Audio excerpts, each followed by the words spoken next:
आप सभी को यीशु मसीह के नाम में सलाम। आज का बाइबल पाठ जो लिया गया है दानियल पहला अध्याय उसका 7वां पद, जहाँ पे इस प्रकार से लिखा है, खोजों के प्रधान ने उनके दूसरे नाम रखे, अर्थात दानियल का नाम उसने बेलतशर, हनन्याह का सदरक, मिशाल का मेशक और अजर्या का नाम अबिदनगो रखा। प्रार्थना करेंगे। पिता, हम धन्यवाद देते हैं प्रभु, आपकी महिमा करते हैं। इन वचनों को समझने का अनुग्रह दे, वचनों की परिपूर्णता प्रदान करें। हम धीरे धीरे बदलते चले जाएं और तेरी सिद्धता को हम पहुंचने पाएं। खुदा पवित्र आत्मा हमारे जीवन में काम करें, हमारे बोलने में अगुवाई करें खुदावन, ताकि जितने लोग ये सुनते हैं खुदावन उतने लोगों के जीवन में तेरा वचन काम कर सके, उनसे बोले बातचीत करें। प्रार्थना यीशु के नाम से मांगते हैं, आमीन। जब हम दानियल की किताब पहला अध्याय उसका 7वां पद पढ़ते हैं, मेरे प्रियो, हम जानते हैं कि परमेश्वर अपने वादों को निभाने वाला परमेश्वर है। हमारा परमेश्वर हमें ऊंचा ले जाने वाला परमेश्वर है। और हम जानते हैं कि कैसे परमेश्वर ने इजरायली लोगों के साथ वादा किया, उनके साथ प्रतिज्ञा किया कि मैं तुम्हें दूध और मधु के देश में लेके जाऊंगा। लेकिन परमेश्वर की हर एक प्रतिज्ञा या वादा उसके एक वाचा पे डिपेंड होती हैं। हम जैसे जैसे खुदा के वाचा में, उसकी आज्ञाओं में ईमानदार रहेंगे, वैसे वैसे खुदा की प्रतिज्ञा जो उसने हमारे लिए किया है, हमारे वंश के लिए किया है, वो प्रतिज्ञाओं को हम अपनी आंखों से देखना चालू कर देंगे। लेकिन ऐसा हो नहीं सकता कि हम खुदा से उसकी वाचाएं, उसकी आज्ञाओं को ना माने और केवल हम परमेश्वर से ये प्रार्थना करते रहें कि प्रभु तू हमें प्रतिज्ञा के देश में ले चल, तू हमें आशीषित कर। मेरे प्रियो, आज ना जाने कितने लोग हैं जो केवल प्रार्थना कर रहे हैं, लेकिन खुदा के अनुसार उसकी वाचाएं के हिसाब से या आज्ञाओं के हिसाब से वो अपना जीवन नहीं जी रहे हैं। परमेश्वर के हृदय को हमें समझना है कि परमेश्वर को आशीषें देने से कोई भी दिक्कत नहीं है। और ऐसा हो नहीं सकता कि कोई बाप अपने बेटे को आशीष ना दे। कोई ऐसा बाप नहीं है कि मछली मांगने पर सांप दे, रोटी मांगने पर पत्थर दे। लेकिन परमेश्वर ने भी एक क्राइटेरिया बना के रखा है, वो भी अपने लोगों से कुछ उम्मीद करके रखता है कि मैं तुम्हें सब दूंगा, लेकिन उसके लिए जो जरूरी है कि मेरी आज्ञाएं, विधियां, नियम, जैसे राजा दाऊद मानता था, तुम भी वैसे ही उस रीति से माना करो। हम जानते हैं कि कैसे इजरायली लोग जब दूध और मधु के देश में पहुंचे तो उनका कैसे मन फूल गया और कैसे उन्होंने इस कनानी लोगों को बेगारी पे रख लिया, कैसे उनका यूज करने लगे। उनको पूरी रीति से उन्होंने कनान से निकाला नहीं। और यही उनके लिए मेरे प्रियो कांटों का काम हुआ कि जब उन्होंने कनानी लोगों को कनान से निकाला नहीं तो धीरे धीरे इजरायली लोग भी कनानी लोगों से लड़की लेने लगे और लड़की देने लगे। धीरे धीरे वो भी उनके देवताओं में शामिल होने लगे। और इसी रीति से परमेश्वर ने उन लोगों को, इजरायली लोगों को नबूकदनेस्सर राजा की गुलामी में भेज दिया। मेरे प्रियो, परमेश्वर किसी का पक्षपात नहीं करता। परमेश्वर हमसे कुछ उम्मीद लगा के रखता है। जैसे हर एक माँ बाप अपने बेटे से, बेटी से उम्मीद करते हैं, वैसे हमारा परमेश्वर भी हमसे उम्मीद करके रखता है। लेकिन दिक्कत यह है कि हम भी परमेश्वर से उम्मीद रखे हैं कि प्रभु हम सुधरेंगे नहीं, लेकिन हमें आशीष चाहिए। हम बदलेंगे नहीं, लेकिन खुदा हमें एक अच्छी नौकरी चाहिए। मेरे प्रियो, परमेश्वर ये चाहता है कि जैसे जैसे तुम धीरे धीरे बदलते चले जाओगे, वैसे वैसे मैं तुम्हें आशीषों में बढ़ाता चला जाऊंगा। हमारा परमेश्वर जब देना चालू करता है मेरे प्रियो, तो बर्तन कम पड़ जाते हैं लेकिन आशीषें कम नहीं पड़ती। हमारा परमेश्वर जब देना चालू करता है मेरे प्रियो, तो बाइबल कहती है कि वो आत्मा नाप के और तौल के नहीं देता, लेकिन वो दबा दबा के, हिला के देता है। उन्होंने अपने लोगों को दबा के और हिला के दिया, लेकिन इन लोगों ने परमेश्वर के साथ विश्वासघात किया मेरे प्रियो। इसलिए परमेश्वर ने इन्हें नबूकदनेस्सर राजा की गुलामी में भेज दिया। और जब उस जमाने में जब कोई भी राजा कुछ लोगों को गुलाम बना के रखता था, तो सबसे पहले वह उनका नाम बदल देता था। हम देखते हैं कि कैसे दानियल, उसके तीनों दोस्तों का नाम जो है वो परमेश्वर के गुणों को प्रकट करते हैं, लेकिन खोजे के प्रधान ने उन दानियल के नाम को बेबीलोन के देवताओं के नाम पर रख दिया। पहली चीज, उनके नाम को बदल दिया। ताकि वो अपना पुराना अस्तित्व वो भूल जाएं। दूसरी चीज, खोजे के प्रधान ने उन्हें खोजा बना दिया। खोजा उस जमाने में तब बनाया जाता था कि जब वो किसी से शादी नहीं कर सकते और अपना वंश नहीं बढ़ा सकते, इसलिए खोजे के प्रधान ने दानियल और उसके तीनों दोस्तों को खोजा बना दिया ताकि ये अपने वंश को ना बढ़ा सकें। खोजे, तीसरी चीज, ये वहाँ की शिक्षा और दीक्षा को, वहाँ के रीति रिवाज और परंपरा को सीखने लग गए। मेरे प्रियो, ये सब होने के बाद भी चाहे दानियल के नाम उन्होंने बेबीलोन के देवताओं के नाम पे रख दिया, चाहे उनको खोजा बना दिया गया ताकि उनका वंश आगे ना बढ़ पाए, उनकी शिक्षा दीक्षा बेबीलोन के रीति रिवाज पर होने लगी ताकि वो अपने परमेश्वर को भूल जाए।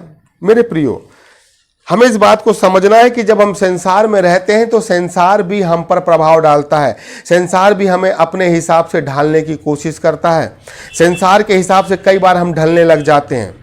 लेकिन हमें इस बात को समझना है कि दानियल लोगों के जीवन में जब वो इतनी ऐसी विषम परिस्थितियों में थे, लेकिन वो कुड़कुड़ाए नहीं, परमेश्वर के विरोध में कुछ नहीं बोले। जैसा उनके साथ हो रहा था बड़ी सहनशीलता के साथ वैसा वो करते चले गए।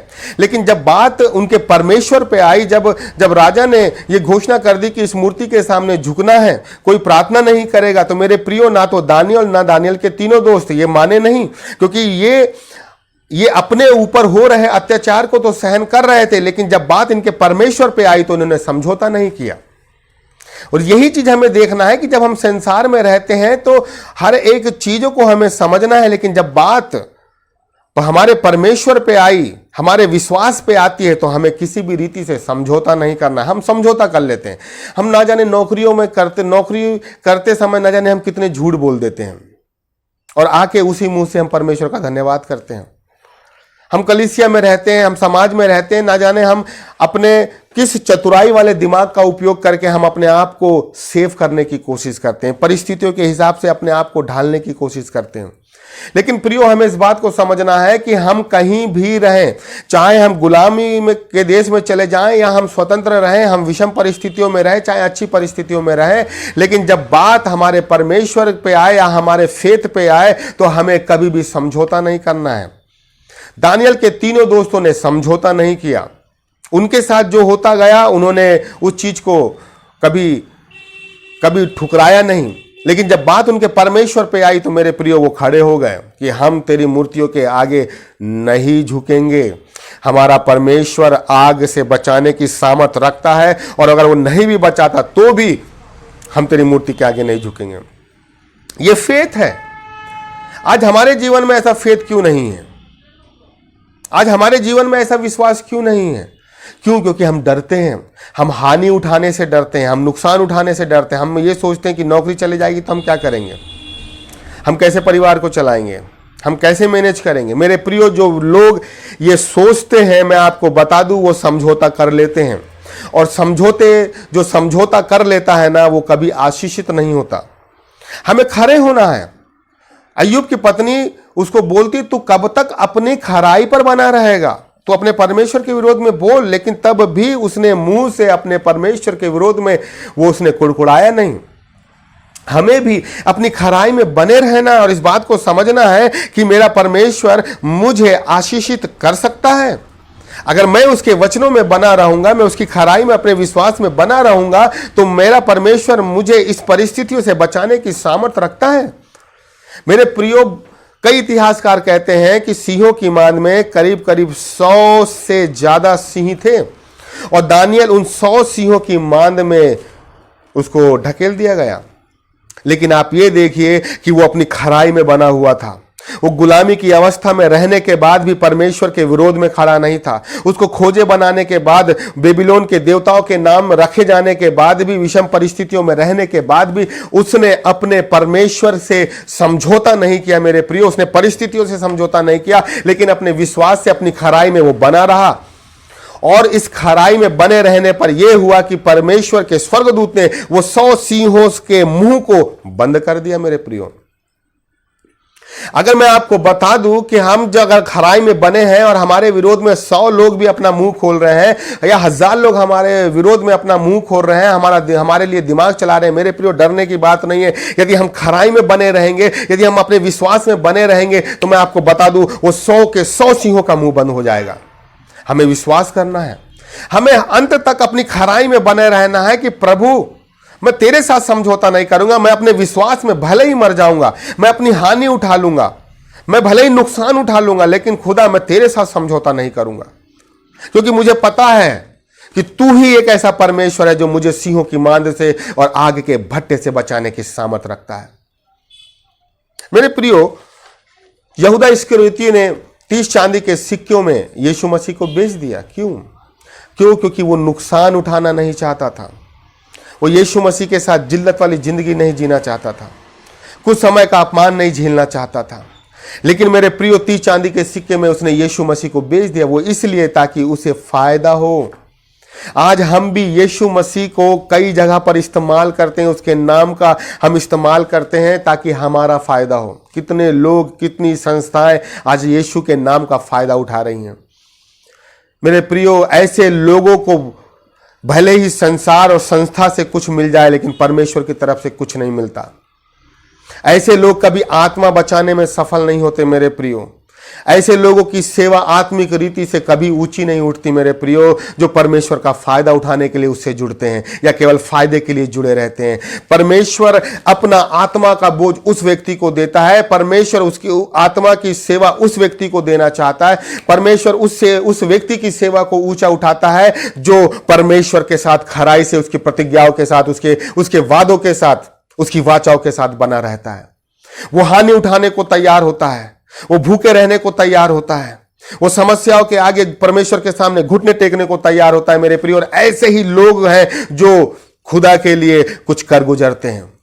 वो 11 चेले मेरे प्रियो जो यीशु के साथ रहे, उन्होंने पूरी दुनिया को उतल पुतल कर दिया, वो केवल 11 लोग। और आज देखते हैं ना जाने कितने लोग हैं आज जो यीशु मसीह को जानते हैं और प्रचार कर रहे हैं। लेकिन आज देखिए कि आज हम शहर क्या, गांव क्या, एक मोहल्ले को भी उतल पुतल नहीं कर पा रहे हैं। क्यों?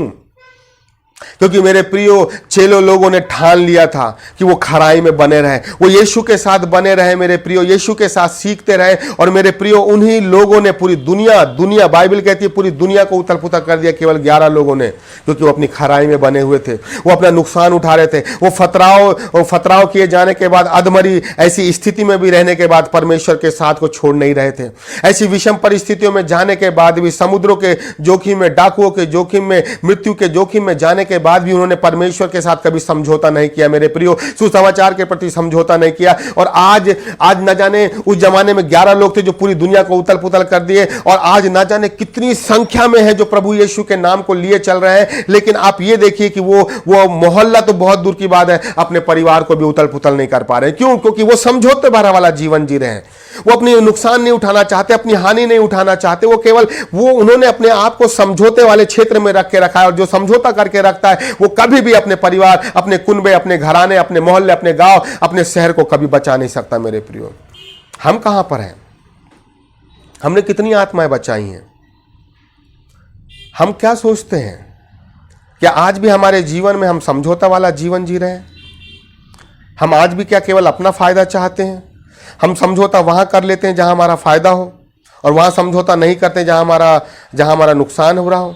मेरे प्रियो, दानियल लोगों के साथ इतना बुरा व्यवहार होने के बाद भी जब बात उनके परमेश्वर पे आई तो उन्होंने बोल दिया कि हम ऐसा काम नहीं करेंगे। तुमने हमारे साथ हमें खोजा बना दिया, तुमने हमें गुलाम बना दिया, तुमने अपनी शिक्षा दीक्षा हमें देने लग गई, तुमने अपने देवताओं के नाम पर हमारा नाम रख दिया ताकि हम अपने रीति रिवाज, परंपराएं, अपने परमेश्वर को भूल जाएं। लेकिन हम कभी भी अपने परमेश्वर को भूल नहीं सकते। हम कभी भी अपने परमेश्वर के विरोध में खड़े नहीं हो सकते। हम कभी भी अपने परमेश्वर के खराई में हम बदल नहीं सकते मेरे प्रियो। उन्हें नुकसान उठाने को तैयार हो गए, वो मरने को तैयार हो गए, दानियल के तीनों दोस्त, लेकिन समझौता नहीं किए मेरे प्रियो।